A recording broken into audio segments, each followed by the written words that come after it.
Friends, welcome to my channel. ಎಲ್ಲರೂ ಹೇಗಿದ್ದೀರಾ? ಓಪ್ ಎಲ್ಲರೂ ಚೆನ್ನಾಗಿದ್ದೀರಾ ಅಂತ. ಸೊ ನಾನು ಕೂಡ ತುಂಬಾ ಚೆನ್ನಾಗಿದ್ದೀನಿ. ಇದು ಬಂದು ಫ್ರೈಡೇ ವ್ಲಾಗ್ ಆಗಿರುತ್ತೆ. ಅಪ್ಲೋಡ್ ಮಾಡೋದು ಲೇಟ್ ಆಯಿತು. ಎಡಿಟಿಂಗ್ ಮಾಡಿದ್ದೆ, ವಾಯ್ಸ್ ಓವರ್ ಕೊಡೋಕ್ಕೆ ಆಗ್ತಾಯಿಲ್ಲ.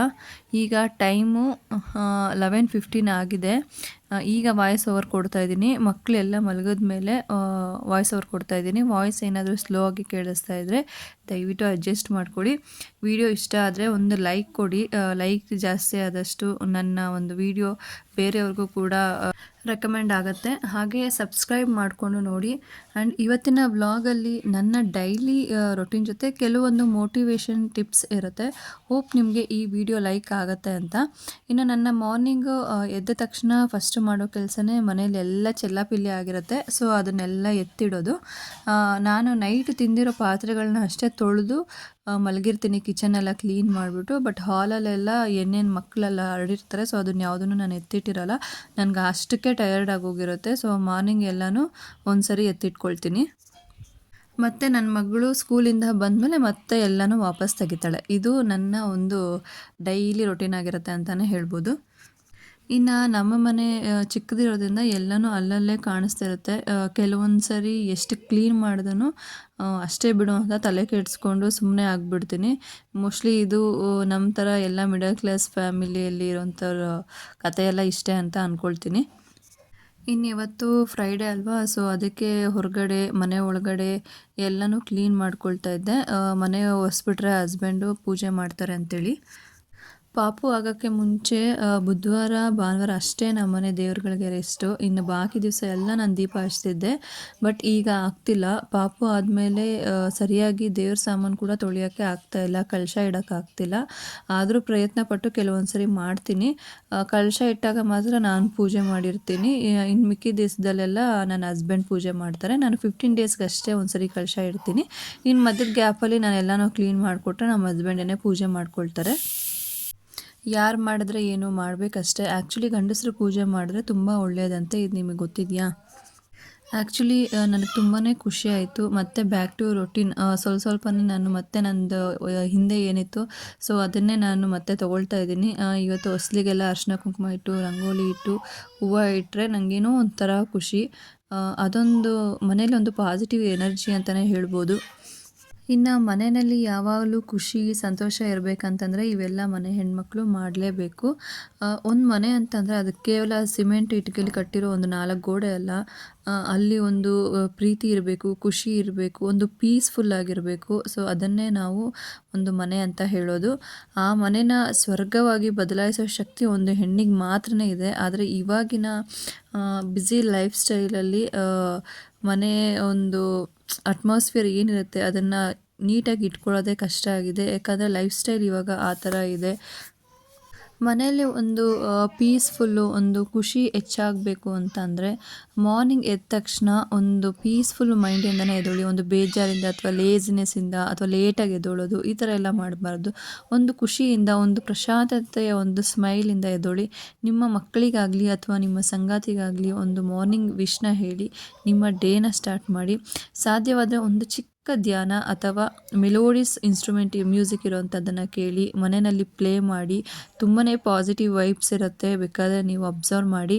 ಇನ್ನು ಮಾರ್ನಿಂಗೇ ಎದ್ದ ತಕ್ಷಣ ಕಿಟಕಿ ಮತ್ತು ಬಾಗಿಲನ್ನ ತೆಗೀರಿ. ಹೊರಗಡೆ ಇರುವಂತಹ ಗಾಳಿ ಮನೆ ಒಳಗಡೆ ಬರಲಿ, ಬಿಸಿಲು ಬರಲಿ. ಯಾಕೆಂದರೆ ರಾತ್ರಿ ಎಲ್ಲ ಇದ್ದಂಥ ಒಂದು ನೆಗೆಟಿವ್ ಎನರ್ಜಿ ಆಚೆ ಹೋಗಿ ಒಂದು ಪಾಸಿಟಿವ್ ವೈಬ್ಸ್ ಇರುತ್ತೆ. ಬೇಕಾದರೆ ಟ್ರೈ ಮಾಡಿ. ಇವಾಗ ಬೆಂಗಳೂರಲ್ಲಿ ಹೇಗೆ ಅಂತಂದರೆ ಬಾಗಿಲು ಹಾಕ್ದಂಗೆ ಇರುತ್ತೆ. ಸೊ ಒಂದ್ಸರಿ ನೀವು ಟ್ರೈ ಮಾಡಿ. ಮಾರ್ನಿಂಗ್ ಎದ್ದ ತಕ್ಷಣ ಬಾಗಿಲು ತೆಗೆದು ಕಿಟಕಿ ಎಲ್ಲ ತೆಗೀರಿ. ಆ ಒಂದು ತಣ್ಣನೆ ಗಾಳಿ ಬೀಸ್ತಾ ಇರತ್ತಲ್ಲ, ಆ ಟೈಮಲ್ಲಿ ಒಂದು ಮ್ಯೂಸಿಕ್ ಕೇಳ್ತಾ ಇರಿ. ಒಂದು ಶ್ಲೋಕ ಆಗಿರ್ಬೋದು, ದೇವರ ನಾಮಗಳಾಗಿರ್ಬೋದು ಅಥವಾ ಮೆಲೋಡಿಯಸ್ ಸಾಂಗ್ ಇರ್ಬೋದು. ಸೊ ಅದನ್ನು ಪ್ಲೇ ಮಾಡಿಕೊಂಡು ನಿಮ್ಮ ಕೆಲಸಗಳನ್ನ ನೀವು ಮಾಡಿಕೊಂಡು ಮನೆಯವ್ರ ಜೊತೆ ಮಾತಾಡ್ಕೊಳ್ತಾ ಇದ್ರೆ ಅದಕ್ಕಿಂತ ಖುಷಿ ಇನ್ನೇನು ಬೇಕಲ್ವಾ? ಇನ್ನು ನಿಮ್ಮ ಕಾನ್ವರ್ಸೇಷನ್ ಯಾವಾಗಲೂ ಸಾಫ್ಟಾಗಿರಲಿ. ಎಸ್ಪೆಷಲಿ ಮಕ್ಕಳ ಜೊತೆ ಮಾತಾಡುವಾಗ ಗಟ್ಟಿ ವಾಯ್ಸಲ್ಲಿ ಮಾತಾಡೋದಕ್ಕಿಂತ ಒಂದು ಸ್ಪಷ್ಟತೆ, ಒಂದು ಮೃದುನೆಸ್ ಇರಲಿ. ಅವ್ರ ಹತ್ರ ಮಾತಾಡುವಾಗ ಪ್ರೀತಿಯಿಂದ ಮಾತಾಡಿ. ನೀವು ನಿಮ್ಮ ಒಂದು ಸಂಗಾತಿ ಜೊತೆ ಹೇಗೆ ಮಾತಾಡ್ತೀರಾ ನಿಮ್ಮ ಮಕ್ಕಳು ಸಹ ಅದನ್ನೇ ಕಲಿತಾರೆ. ನಿಮ್ಮ ಮಕ್ಕಳು ಸಹ ಸಮಾಜದಲ್ಲಿ ಹಾಗೆ ವರ್ತಿಸ್ತಾರೆ. ಮನೆಯಲ್ಲಿ ಚರ್ಚೆ ನಡಿಬೇಕು, ಆದರೆ ಅದು ಗಲಾಟೆ ಆಗಬಾರ್ದು. ಇನ್ನು ಮನೆಯಲ್ಲಿ ಯಾವ ವಸ್ತುಗಳು ಎಲ್ಲಿರಬೇಕೋ ಅಲ್ಲೇ ಇರಲಿ, ಎಲ್ಲಂದರಲ್ಲಿ ಬಿಸಾಕ್ತಿದ್ರೆ ಮನಸ್ಸು ಒಂಥರ ಪೀಸ್ಫುಲ್ಲಾಗಿ ಇರಲ್ಲ. ಆ ದಿವಸ ಶೆಡ್ಯೂಲ್ನ ಹಿಂದೇನಿರುತ್ತೆ ಅದನ್ನು ಹಿಂದಿನ ದಿವಸನೇ ಪ್ಲ್ಯಾನ್ ಮಾಡಿ. ಎಕ್ಸಾಂಪಲ್ಲು, ನೀವೊಂದು ಬ್ರೇಕ್ಫಾಸ್ಟ್ ಮಾಡಿರೋದಾಗಿರ್ಬೋದು ಅಥವಾ ಡಿನ್ನರ್ ಆಗಿರ್ಬೋದು, ಅಥವಾ ಮಕ್ಕಳದ್ದು ಏನೋ ಒಂದು ಶೆಡ್ಯೂಲ್ ಇರುತ್ತೆ ಮಾರನೇ ದಿವಸಕ್ಕೆ. ಸೊ ಅದನ್ನೆಲ್ಲ ಹಿಂದಿನ ದಿವಸನೇ ಮಾಡ್ಕೊಳ್ಳಿ. ನೀವು ಮಾರನೇ ದಿವಸ ಎದ್ದು ಎಲ್ಲನೂ ಗಲಿಬಿಲಿಯಲ್ಲಿ ಮಾಡಿ ನಿಮ್ಮ ಮೈಂಡನ್ನು ಸ್ಟ್ರೆಸ್ ಮಾಡಿಕೊಂಡು ಮಕ್ಕಳನ್ನೂ ಸ್ಟ್ರೆಸ್ ಮಾಡಿದ್ರೆ ಒಂಥರ ಆ ಒಂದು ಡೇನೇ ನಿಮಗೆ ಒಂಥರ ಬ್ಯಾಡಾಗಿ ಹೋಗುತ್ತೆ. ಸೊ ಮುಂಚೆನೇ ಏನೇ ಇದ್ರೂ ಪ್ಲ್ಯಾನ್ ಮಾಡ್ಕೊಳ್ಳಿ. ಇದರಿಂದ ನಿಮಗೆ ನಿಮ್ಮ ಪ್ರತಿನಿತ್ಯ ಕೆಲಸ ಸ್ಟ್ರೆಸ್ ಅನಿಸೋದಿಲ್ಲ. ಕೆಲಸ ನೀವು ಒಬ್ಬರೇ ಮಾಡಬೇಕಾಗಿಲ್ಲ, ಸಾಧ್ಯವಾದರೆ ಮಕ್ಕಳ ಸಹಾಯನೂ ತೊಗೊಳ್ಳಿ. ಚಿಕ್ಕ ಪುಟ್ಟ ಕೆಲಸವನ್ನು ಮಕ್ಕಳಿಗೆ ಹೇಳಿ, ನಿಮ್ಮ ಸಂಗಾತಿಯ ಸಹಾಯವನ್ನು ತಗೊಳ್ಳಿ, ನಿಮ್ಮ ಕೆಲಸವನ್ನು ಮುಗಿಸಿ. ಇದರಿಂದ ಒಬ್ಬರಿಂದ ಒಬ್ಬರಿಗೆ ಒಂದು ಬಾಂಡಿಂಗ್ ಹೆಚ್ಚಾಗತ್ತೆ. ಇದನ್ನು ಯಾರಾದರೂ ಗಂಡಸರು ಯಾರಾದರೂ ಈ ವಿಡಿಯೋನ ನೋಡ್ತಾ ಇದ್ದರೆ, ನಿಮ್ಮ ಸಂಗಾತಿ ಅಥವಾ ನಿಮ್ಮ ಹೆಂಡತಿ ಏನಿರ್ತಾರೆ ಅವ್ರಿಗೆ ಮನೆಯಲ್ಲಿ ಹೆಲ್ಪ್ ಮಾಡಿ. ಅದರಲ್ಲಿ ಸಿಗೋ ಅಂಥ ಸ್ಯಾಟಿಸ್ಫ್ಯಾಕ್ಷನ್ನೇ ಬೇರೆ. ಯಾಕೆ ನಾನು ಮಾಡಬೇಕು, ನನ್ನ ಕೆಲಸ ಅಲ್ಲ, ನಾನು ಹೊರಗಡೆಯಿಂದ ದುಡ್ಕೊಂಡು ಬಂದಿದ್ದೀನಿ, ಇವೆಲ್ಲ ಏನೂ ಇಲ್ಲ. ನಿಮ್ಮ ಹೆಂಡತಿಗೆ ಯಾವುದೋ ಒಂದು ಚಿಕ್ಕ ವಿಷಯದಲ್ಲಿ ಹೆಲ್ಪ್ ಮಾಡಿ, ಅವರು ಎಷ್ಟು ಖುಷಿ ಆಗ್ತಾರೆ ಅನ್ನೋದು ನಿಮಗೆ ಗೊತ್ತಾಗುತ್ತೆ. ಇನ್ನು ಹೆಣ್ಮಕ್ಳು ಗಂಡ ಆಫೀಸಿಂದ ಮನೆಗೆ ಬಂದ ತಕ್ಷಣ ಒಂದು ಒಳ್ಳೆಯ ಮಾತನಾಡಿ ಅವ್ರಿಗೆ ಅವರ ಡೈಲಿ ಏನಾಯಿತು ಅನ್ನೋದ್ರ ಬಗ್ಗೆ ವಿಚಾರಿಸಿ, ಅವರ ಒಂದು ಮಾಡಿದ ಸಹಾಯಕ್ಕೆ ಒಂದು ಥ್ಯಾಂಕ್ಸ್ ಹೇಳಿ. ಮಕ್ಕಳು ಹೋಮ್ವರ್ಕ್ ಚೆನ್ನಾಗಿ ಮಾಡಿದ್ರೆ ಅವರ ಒಂದು ಹೋಮ್ವರ್ಕ್ ಹೇಗೆ ಮಾಡಿದ್ದಾನೆ ಅನ್ನೋದ್ರ ಬಗ್ಗೆ ಅವ್ರಿಗೆ ಎಕ್ಸ್ಪ್ಲೈನ್ ಮಾಡಿ. ಒಂದು ಮಾರ್ಕ್ಸ್ ಚೆನ್ನಾಗಿ ಬಂದಿದ್ದರೆ ಅದನ್ನು ಹೇಳಿ, ಮನಸ್ಫೂರ್ತಿಯಾಗಿ ಅಪ್ರಿಷಿಯೇಟ್ ಮಾಡಿ ಅವರನ್ನು. ಆದಷ್ಟು ಮೊಬೈಲ್ ಯೂಸ್ ಮಾಡೋದು ಕಡಿಮೆ ಮಾಡಿ. ಅಟ್ಲೀಸ್ಟ್ ಊಟ ಮಾಡುವಾಗ ಎಲ್ಲರೂ ಜೊತೆಯಾಗಿ ಊಟ ಮಾಡಿ, ಅವತ್ತಿನ ದಿವಸದ ಬಗ್ಗೆ ಮಾತಾಡಿ. ಇನ್ನೊಂದು ಮೇನ್ ಇಂಪಾರ್ಟೆಂಟ್ ಏನಂತಂದರೆ ಫರ್ಗಿವ್ನೆಸ್ಸು. ಮನುಷ್ಯ ಅಂತ ಅಂದಮೇಲೆ ತಪ್ಪು ಮಾಡೋದು ಸಹಜ. ಆ ತಪ್ಪಿನ ಬಗ್ಗೆ ಹೆಚ್ಚಾಗಿ ಮಾತಾಡೋದು, ಅದನ್ನೇ ಮತ್ತೆ ಮತ್ತೆ ನೆನಪಿಸ್ಕೊಂಡು ಅದನ್ನೇ ಹೇಳ್ತಾ ಇರೋದು, ನೀನು ಹಾಗೆ ಮಾಡಿದೆ ಹೀಗೆ ಮಾಡಿದೆ ಅಂತ ಹೇಳೋದು. ಫಸ್ಟು ಒಬ್ರನ್ನೊಬ್ರು ಅರ್ಥ ಮಾಡ್ಕೊಳ್ಬೇಕು. ಯಾರ್ದು ತಪ್ಪಿದೆ ಅನ್ನೋದು ತಿಳ್ಕೊಳ್ಬೇಕು. ಒಬ್ರನ್ನೊಬ್ರು ಕೂತು ಚರ್ಚೆ ಮಾಡಿದ್ರೇ ಅದು ಗೊತ್ತಾಗೋದು ಯಾರ್ದು ತಪ್ಪಿದೆ ಅಂತೇಳಿ. ತಪ್ಪಿದ್ರೆ ನೀವೇ ಕ್ಷಮೆ ಕೇಳಿ, ಕ್ಷಮಿಸ್ಬಿಡಿ. ಕ್ಷಮಿಸಿ ದೊಡ್ಡವರಾಗ್ತೀರ ಹೊರತು ಚಿಕ್ಕವರಂತೂ ಆಗೋದಿಲ್ಲ. ಇನ್ನು ನಿಮಗಾಗಿ ನೀವು ಟೈಮ್ ಕೊಟ್ಕೊಳ್ಳಿ, ಸೆಲ್ಫ್ ಕೇರ್ ಮಾಡ್ಕೊಳ್ಳಿ. ಮಾರ್ನಿಂಗ್ ಎದ್ದಾಗಿಂದ ರಾತ್ರಿ ಮಲಗೋವರೆಗೂ ಗಂಡ, ಮಕ್ಕಳು, ಅತ್ತೆ, ಮಾವ, ಮನೆ ಕೆಲಸ, ಹೊರಗಿನ ಕೆಲಸ ಅಂಥೇಳಿ ಬ್ಯುಸಿಯಾಗಿ ನಿಮ್ಮ ಒಂದು ಏನಿರುತ್ತೆ ನಿಮಗಾಗಿ ಕೊಡಬೇಕಾಗಿರುವಂತಹ ಟೈಮ್ ಏನಿರುತ್ತೆ, ಸೊ ಅದ್ರ ಬಗ್ಗೆ ನೀವು ಚಿಂತನೆ ಮಾಡ್ತಾ ಇರಲ್ಲ. ಸೊ ನಿಮಗಾಗಿ ಡೈಲಿ ಒಂದು ಅರ್ಧ ಗಂಟೆ ಟೈಮ್ ಕೊಡಿ. ಅದು ಏನಾದರೂ ಆಗಿರ್ಬೋದು, ನಿಮ್ಮ ಒಂದು ಸ್ಕಿನ್ ಕೇರ್ ಆಗಿರ್ಬೋದು, ಅಥವಾ ನಿಮ್ಮ ಒಂದು ಹೇರ್ ಕೇರ್ ಆಗಿರ್ಬೋದು, ಅಥವಾ ನಿಮ್ಮ ಒಂದು ಪೀಸ್ಫುಲ್ ಆಗಿರುವಂಥ ಟೈಮ್ನ ಕಳೆಯುವಂಥದ್ದಾಗಿರ್ಬೋದು. ಅದು ಏನೇ ಆಗಿರಲಿ, ನಿಮಗಾಗಿ ಒಂದು ಅರ್ಧ ಗಂಟೆ ಅಂತ ಮೀಸಲಿಟ್ಕೊಳ್ಳಿ. ಮನೆ ಹೆಣ್ಮಗಳು ಖುಷಿಯಾಗಿದ್ದರೆ ಆ ಮನೆಯಲ್ಲಿ ಲಕ್ಷ್ಮಿ ನೆಲೆಸ್ತಾಳೆ ಅಂತಲೇ ಹೇಳ್ತಾರೆ. ಅದು ಸುಮ್ಮನೆ ಹೇಳಿಲ್ಲ, ಖಂಡಿತ ನಿಜ. ಮನೆಯಲ್ಲಿರುವಂತಹ ಹೆಣ್ಣು ಮಗು ಏನಿರುತ್ತೆ ಯಾವಾಗಲೂ ನಗ್ನಗ್ತಾ ಖುಷಿಯಾಗಿರೋದ್ರಿಂದ ಆ ಮನೆಯಲ್ಲಿ ಖಂಡಿತ ಒಂದು ಶಾಂತಿ, ಸಮೃದ್ಧಿ, ಐಶ್ವರ್ಯ ಎಲ್ಲನೂ ನಿಲ್ಲಿಸುತ್ತೆ. ಇದು ನನ್ನ ಓನ್ ಎಕ್ಸ್ಪೀರಿಯನ್ಸಿಂದನೇ ಹೇಳ್ತಾ ಇದ್ದೀನಿ ನಿಮಗೆ. ನೀವು ಚೆನ್ನಾಗಿದ್ದರೆ ನಿಮ್ಮ ಕುಟುಂಬ ಚೆನ್ನಾಗಿರುತ್ತೆ. ಸೊ ಹೆಲ್ತಿಯಾಗಿ ಆಹಾರವನ್ನು ಸೇವಿಸಿ, ಹೆಲ್ತಿಯಾದಂತಹ ಮಾತನ್ನು ಮಾತಾಡಿ. ಇಷ್ಟು ಸಾಕು, ನೆಮ್ಮದಿ ಜೀವನ ತಾನಾಗೇ ನಿಮ್ಮನ್ನು ಹುಡ್ಕೊಂಡು ಬರುತ್ತೆ ಅಂತಲೇ ಹೇಳ್ಬೋದು. ಇನ್ನು ನಾನು ಆಗಲೇ ಹೇಳ್ದಾಗೆ ಮನೆ ಮುಂದೆ ಅರಿಶಿನ ಕುಂಕುಮ ಇಟ್ಟು ಹೂವನ್ನು ಇಟ್ಕೊಳ್ತಾ ಇದ್ದೀನಿ. ನನ್ನ ಹಸ್ಬೆಂಡ್ ಪೂಜೆನ ಮಾಡ್ಕೊಳ್ತಾರೆ. ಇನ್ನು ನಾನು ಇವತ್ತು ಬ್ರೇಕ್ಫಾಸ್ಟ್ಗೆ ಬಂದುಬಿಟ್ಟು ಶಾವಿಗೆ ಬಾತ್ ಮಾಡಿದ್ದೆ. ಮಗಳಿಗೆ ಶಾವಿಗೆ ಬಾತ್ ಹಾಕಿ ಕಳಿಸ್ದೆ. ನಾನು ಈ ಥರ ಪೂಜೆ ಅಥವಾ ಮನೆ ಕ್ಲೀನಿಂಗ್ ಏನಾದರೂ ಇರುವಾಗ ಹೆವಿ ಟೈಮ್ ಹಿಡಿಯೋವಂತಹ ಬ್ರೇಕ್ಫಾಸ್ಟ್ನೆಲ್ಲ ಏನು ಮಾಡೋಕ್ಕೋಗಲ್ಲ. ಸಿಂಪಲಾಗಿ ಏನಾದರೂ ಮಾಡ್ಕೊಳ್ತೀನಿ ಅಷ್ಟೇ. ಈಗ ಚಿಕ್ಕ ಮಗಳನ್ನೂ ಕೂಡ ಮಲಗಿಸ್ಬಿಟ್ಟು ಬಂದಿದ್ದೀನಿ.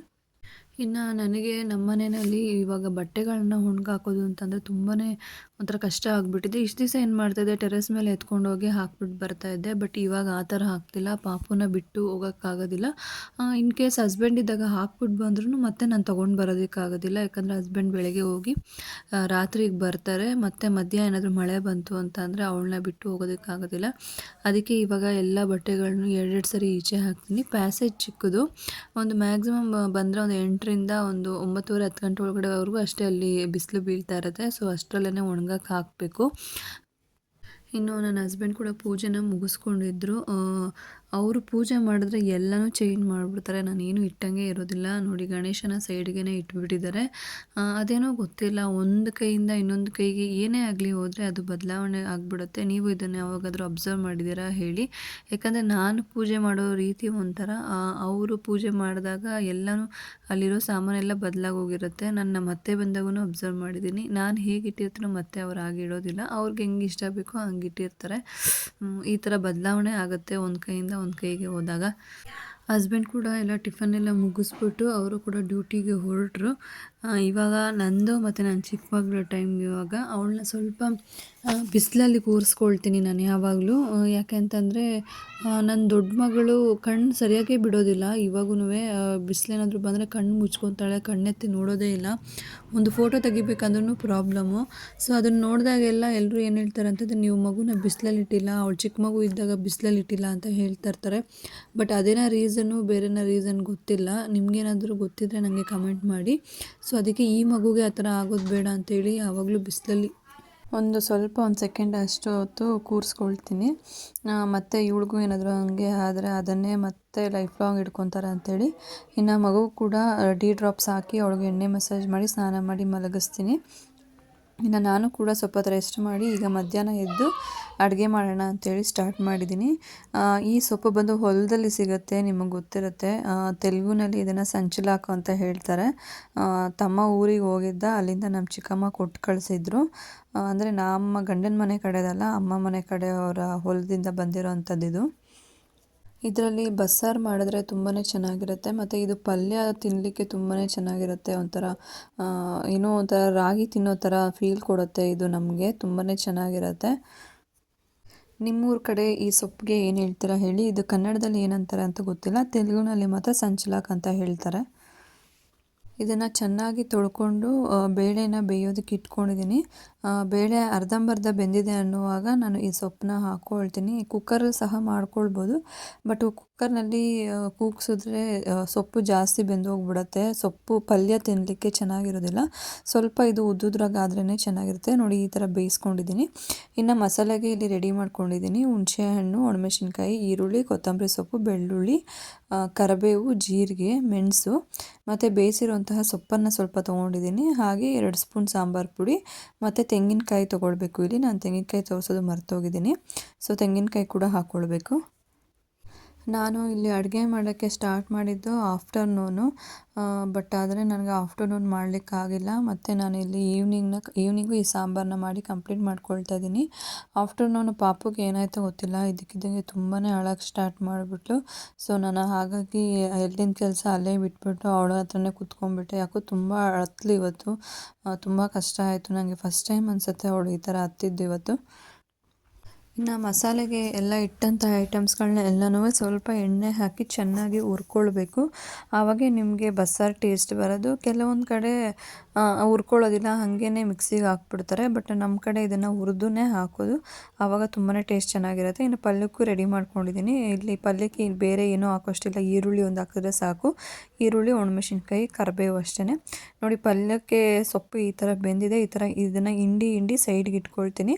ಇದೇ ನೀರನ್ನೇ ನಾನು ಸಾಂಬಾರಿಗೆ ಯೂಸ್ ಮಾಡೋವಂಥದ್ದು, ಮತ್ತು ಎಕ್ಸ್ಟ್ರಾ ನೀರನ್ನು ಹಾಕೋದಿಲ್ಲ ನಾನು. ನೋಡಿ ಪಲ್ಯ ರೆಡಿ ಮಾಡಿದ್ದೀನಿ. ಇಲ್ಲಿ ಎಷ್ಟು ಉದ್ರಾಗಿ ಆಗಿದೆ ಪಲ್ಯ. ಈ ಥರ ಉದ್ರಾಗಿದ್ದರೆ ತಿನ್ನಲಿಕ್ಕೆ ಇದು ತುಂಬಾ ಚೆನ್ನಾಗಿರುತ್ತೆ. ಹಾಗೆ ಪಕ್ಕದಲ್ಲೇ ಕೂಡ ಸಾಂಬಾರು ಕೂಡ ಇಟ್ಕೊಂಡಿದ್ದೀನಿ. ಸಾಂಬಾರು ಕೂಡ ಬೇಯ್ತಾ ಇದೆ. ಸಾಂಬಾರು ಚೆನ್ನಾಗಿ ಕುದಿ ಬಂದಮೇಲೆ ಅದಕ್ಕೆ ಸಾಸಿವೆ ಕರಿಬೇವು ಹಾಕಿ ಒಗ್ಗರಣೆ ಕೊಟ್ಟರೆ ಸಾಕು. ಇನ್ನು ನೈಟ್ ಕೂಡ ನಾವು ಊಟಕ್ಕೆ ಕೂತ್ಕೊಂಡ್ವಿ. ಎಲ್ಲರೂ ಊಟಕ್ಕೆ ಕೂತ್ಕೊಂಡು ನಾನು ಆಲ್ಮೋಸ್ಟ್ ಮಧ್ಯಾಹ್ನದ ಮುದ್ದೆ ಮಾಡೋದು, ಬಟ್ ಇವತ್ತು ರಾತ್ರಿ ಮಾಡಿದ್ದೀನಿ. ಸೊ ನಂದು ಒಂದು ದಿನದ ಪೂರ್ತಿ ರೊಟೀನ್ ಇದೇ ಥರನೇ ಇರುತ್ತೆ. ಹೋಪ್ ನಿಮ್ಗೆ ಇಷ್ಟ ಆಗಿದೆ ಅಂತ ಅಂದ್ಕೊಂಡಿದ್ದೀನಿ. ಇಷ್ಟ ಆಗಿದರೆ ಲೈಕ್ ಮಾಡಿ, ಶೇರ್ ಮಾಡಿ, ಹಾಗೆ ಸಬ್ಸ್ಕ್ರೈಬ್ ಮಾಡ್ಕೊಳ್ಳಿ. Thank you so much.